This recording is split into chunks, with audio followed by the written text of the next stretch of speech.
Health and wealth. Health and wealth. This is the Health and Wealth Radio Network. All matters discussed during the show are for informational purposes only. Each individual situation may vary and the opinions expressed here may not apply to everyone. Materials presented are believed to be from reliable sources and no representations can be made as to its accuracy. All ideas and information should be discussed in detail with one of our qualified representatives prior to implementation.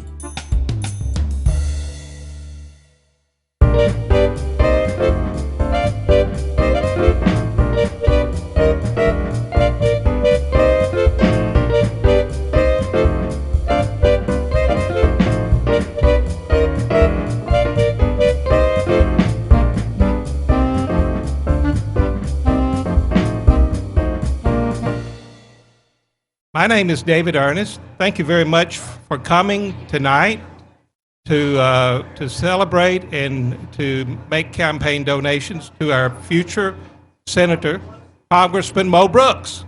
Thank you. Thank you. Thank you, Mo Brooks, for coming and honoring us with this. And has anyone got any questions they want to ask our future senator? If you do, you're going to have to come up here and let us give you a microphone. Nobody? What about mandatory vaccines? The question is, can y'all hear me on this? No.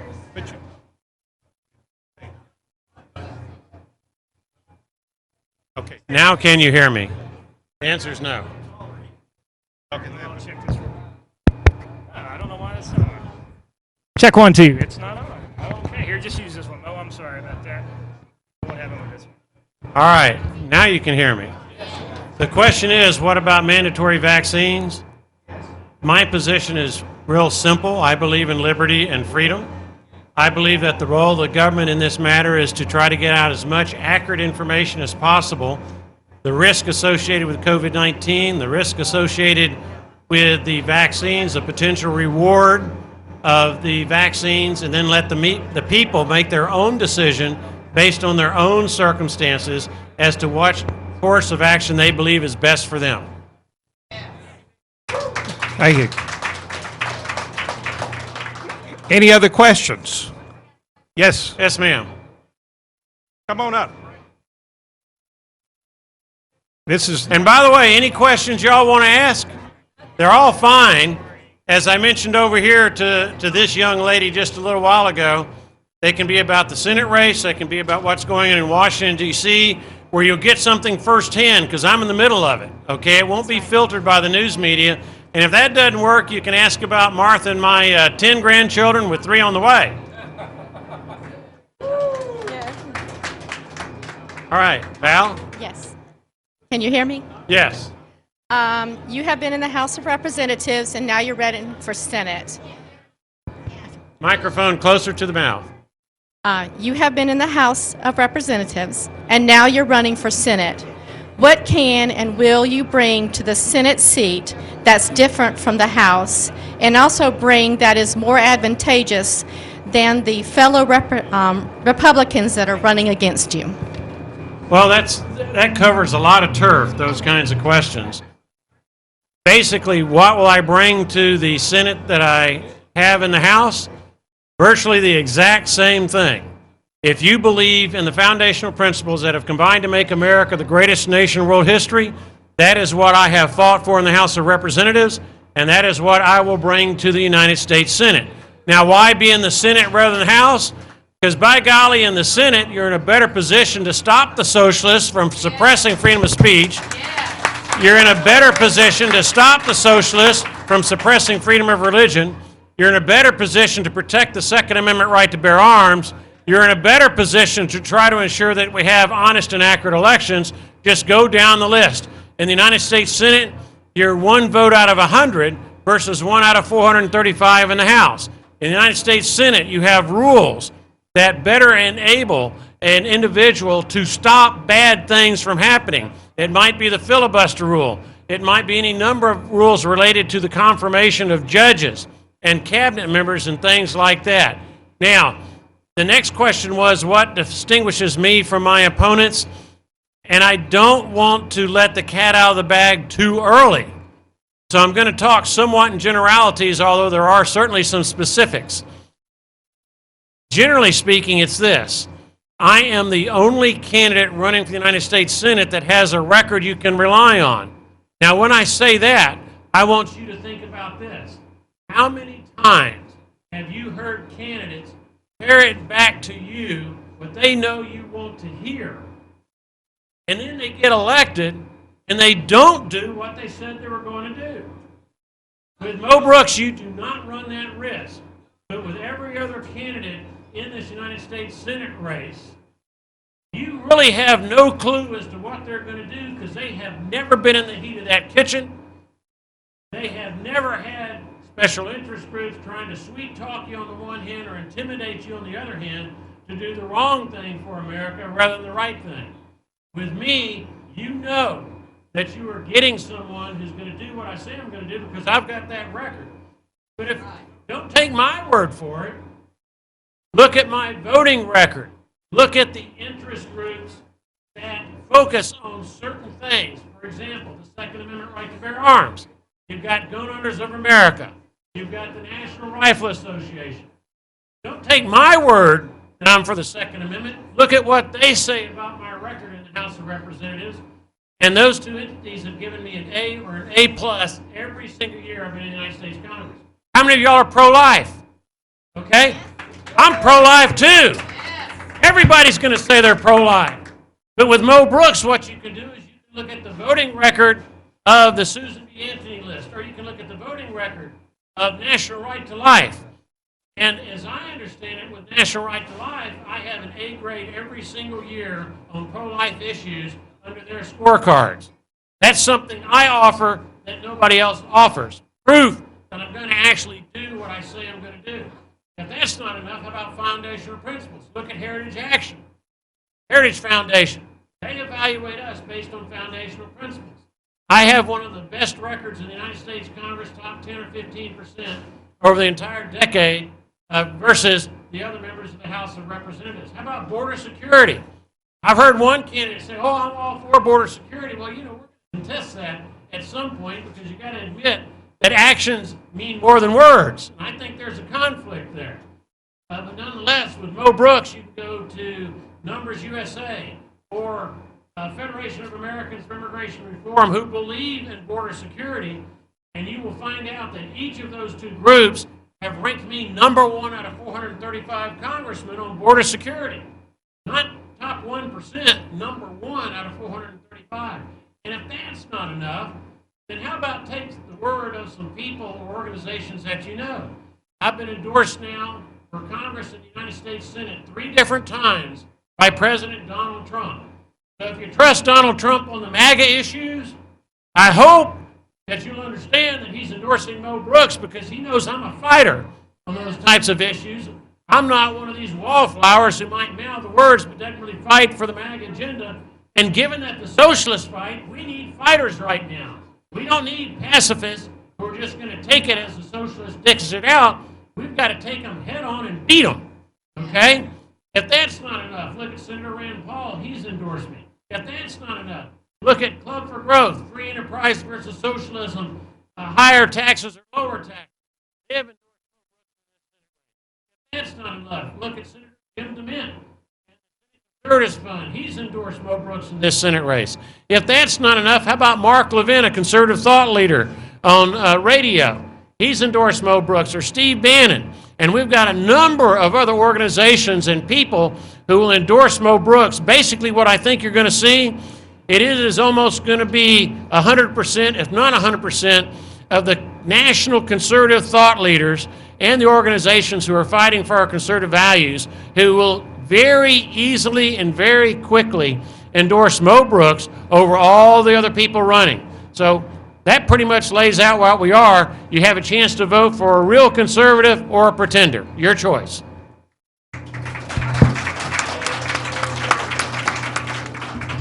Anyone else have a question? Yeah, we've got them going now. There's some more folks with questions. I like this. Come on up here where you can be recorded. He's being recorded. You don't have to use your name, Bob Gifford. Sir, I'm a retired Air Force colonel, and you mentioned that we need fighters, and boy, do we need fighters. Let me tell you, I have a tremendous number of friends that are still in uniform, and they want out. You know, you heard so much about the fact that the police can't recruit. Neither can we.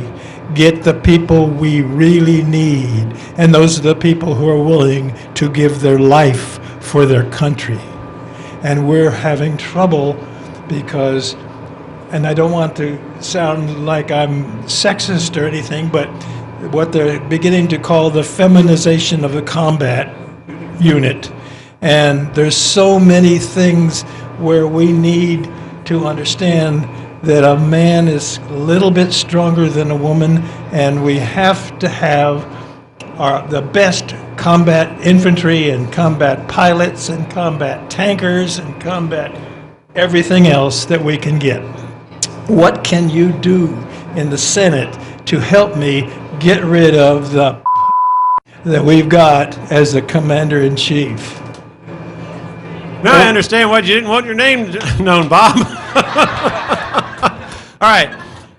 I can do my part in that I can try to use the Senate platform to communicate to Americans why we are at risk with what the socialists are trying to ram down our throats, okay? So I can try to help voters better understand what is at risk. But let me mention a few things. First, I serve on the House Armed Services Committee, and I've served on that committee ever since January of 2011. Second, my father fought in World War II. He was a combat engineer in General Patton's army in Europe. Third, my grandfather fought in World War I, where gas was used on a regular basis. Now, my father and my grandfather, they were fighting for America because America stood for some certain things. In particular, America stood for liberty and freedom. Now, our men and women in uniform are concerned about being asked to fight for socialism. And socialism is an anathema. It's the exact opposite of liberty and freedom. And we need to understand that. Socialism is dictatorial, where it tells you what you can and cannot do with your God-given talents. That's not what America is about. And then you've got all this sexual experimentation that is going on in the United States military. The purpose of the military is very limited. It's to kill our enemies, it's to do so with minimal loss of life, and it's to achieve the missions that have been assigned.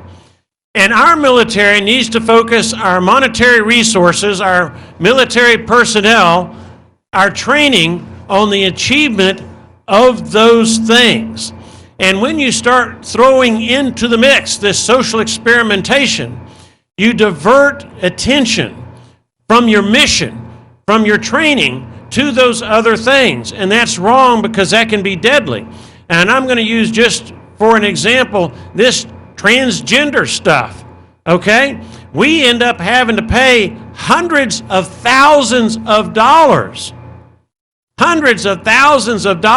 hormonal treatments for each person who is in that transgender category. That's not the purpose of our military dollars. That is not the purpose of our tax dollars. Now in America, we have liberty and we have freedom. So if people want to do that to themselves when they're adults, they have that right in a land of liberty and freedom, but they do not have a right to force taxpayers to like it or to pay for it. Okay? So I'll do what I can in the United States Senate, but what's equally important is the American people got to start getting a whole lot more of us that think like us, because the other side, the socialists, they are on the march. Those people who are amoral, they are on the march. And this is not the time to put into Washington, D.C. the traditional good old boy, you slap my back, I'll slap your back, and we'll all merrily get along. In Washington right now, we need fighters for our country because, quite frankly, I have never known our country to be as at risk as it is right now of going down a dark path and a deep hole from which we may never recover.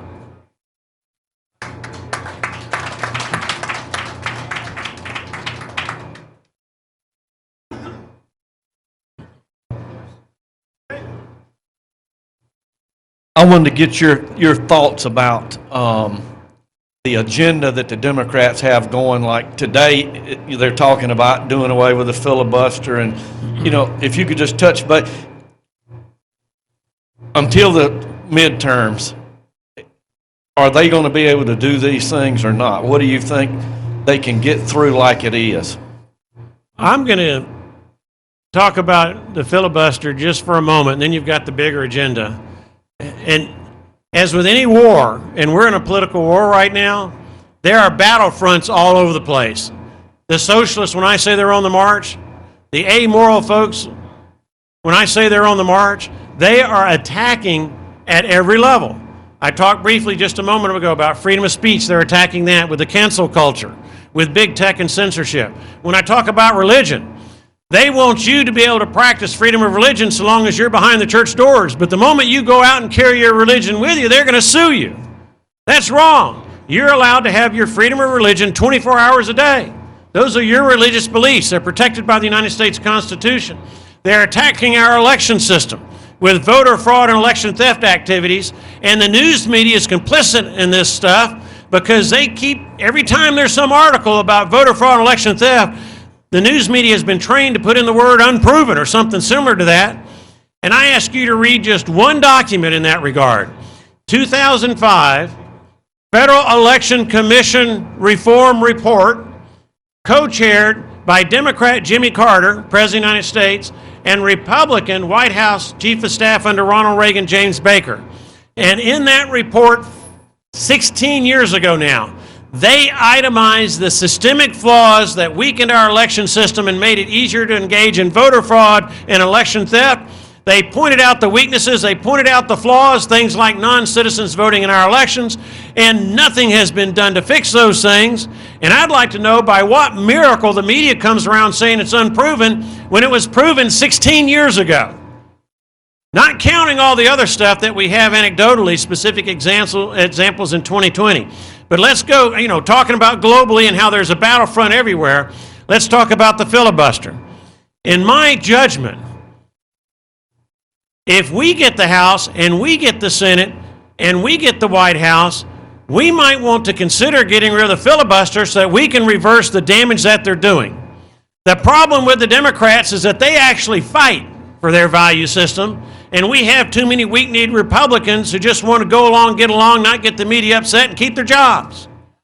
We need fighters in the United States Congress in this day and age. And in 2017, we had a chance to reverse a lot of the damage that the Democrats had done with the Great Society program of the 1960s, which is basically giving people a whole bunch of money and paying them not to work. We had a chance to fight with respect to the things that the Democrats were doing that degraded and undermined family values and caused divorce rates to skyrocket, caused out-of-wedlock childbirths to skyrocket.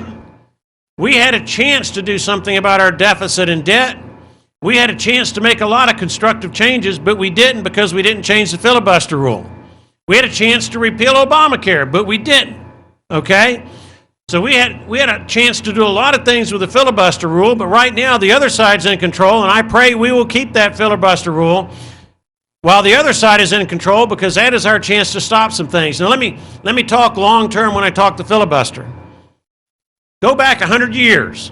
That's the last time, 100 years ago, about 1920, is the last time conservatives, the Republicans, had enough of a majority in the House, the Senate, and the White House to pass whatever they wanted. Think about that. A century. And every other year during that century, the Democrats had the ability in the Senate with the filibuster to stop us, or else they controlled the House or the White House, one or the other. So we're zero for the last 100 years. The Democrats, on the other hand, they have had a significant number of years in which they could get whatever they wanted done because they had enough votes in the Senate to override the filibuster, they had the House, and they had the White House. So you're talking about the New Deal in the 1930s. They could do whatever they wanted to because they had the numbers in the House, the Senate, and the White House, and the filibuster couldn't stop them. Talk about the Great Society programs in the 1960s, same thing. Talk about 2009 and a little bit of 2010. Same thing when they passed Obamacare. So we got to be strategic, and we need to take advantage of the rules and fight like our country depended on it, because quite frankly, our country does depend on it. But right now, if Kirsten Sinema or Joe Manchin back off on the filibuster rule and decide to get rid of it, then there's no stopping the Democrats until 2022, and there's no reversing the damage the Democrats do until 2024, and that's only if we have the House, the Senate, and the White House.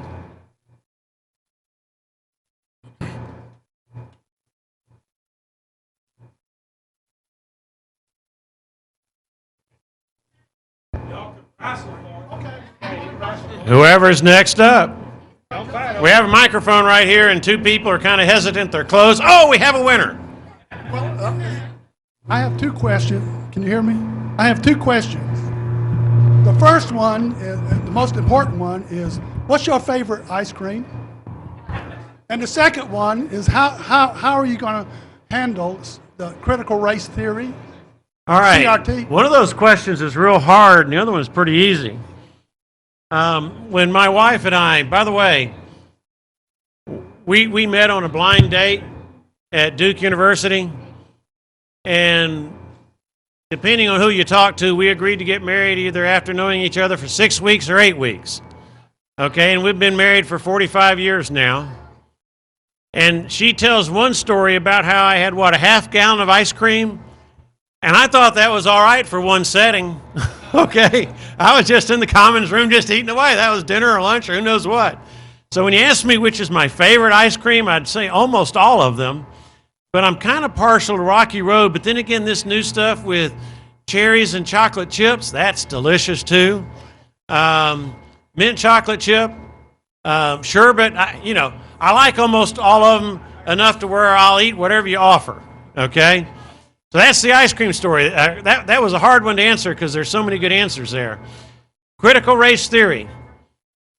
Critical race theory is dangerous. Now, critical race theory means different things to different people. That's one of the problems with this discussion. But let me emphasize, I'm going to simplify it a little bit. Let me emphasize what it is. One is Marxist. That's where the doctrine comes from. It is Marxist. That ought to tell you a lot about what you need to know. But second, what it seeks to do is divide us based on race. And that is wrong. We should never judge anybody based on something like skin pigmentation over which we have no control. We were born with it. We should never judge anybody based on ethnicity. Again, something that they were born with, they have no control over. We should never judge anybody based on what sex they were born with. That's something they were born with, they have no control over it. We should, however, take into account their character and their conduct, things over which they do have control, if we want to decide based on something as to whether we want to associate with people or not associate with them. Character and conduct, fine. Inherent characteristics over which you have no control, we should never do that.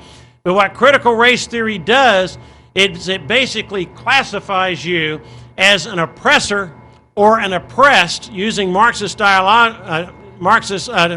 theology, based on your skin pigmentation. And so it emphasizes skin pigmentation as a differentiation point, which of course increases racism and discrimination that we ought to all do our best to put behind us. So I am adamantly opposed to critical race theory because it does not bring us together as Americans, rather it divides us, and it emphasizes things that should be meaningless because they're attributes over which we have no control at birth.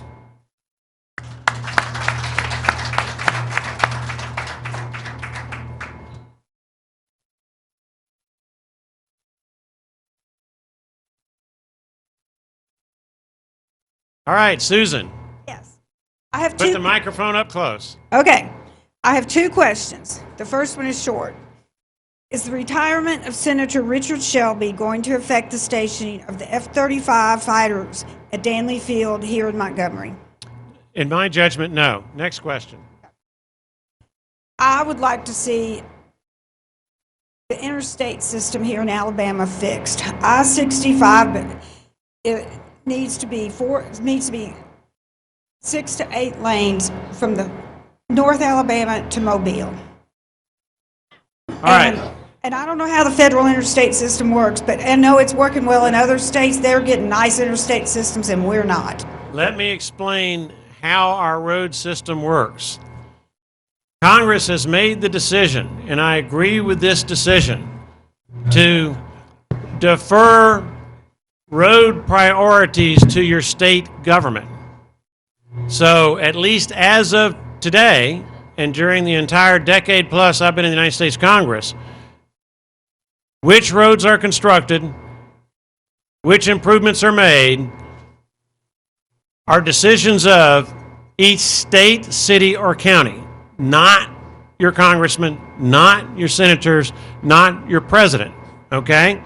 So if you do not like the allocation of road monies in your state, you need to be petitioning or asking your governor and your legislature to reprioritize, because what we do is we send the money, the federal taxes that we collect, the appropriations that we make for roads, we send it all to the states. Now, there are some restrictions. Certain percentage has to be for interstates. Certain percentage has to be, by way of example, for U.S. highways. Certain percentage can be for Alabama highways. I'm not sure how far we get down into the city and counties with county roads and municipal streets and things like that, but there are different pots of money.